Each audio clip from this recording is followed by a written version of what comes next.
Ha riscosso grande successo Sensazioni nel blu, mostra video-fotografica sui fondali marini andorresi, organizzata da Sport 7 Diving Club di Andorra, in collaborazione con il Centro di Educazione Ambientale del Comune di Imperia e con il patrocinio del Comune di Andorra.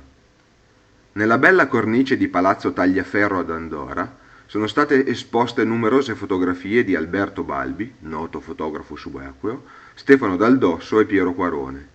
che ha anche messo a disposizione del folto pubblico presente una parte della sua collezione di strumenti subacquei storici.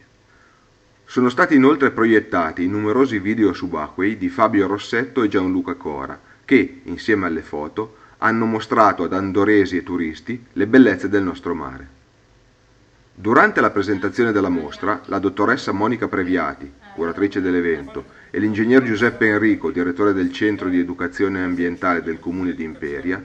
hanno sottolineato ancora una volta l'importanza della conoscenza e della salvaguardia del nostro mare,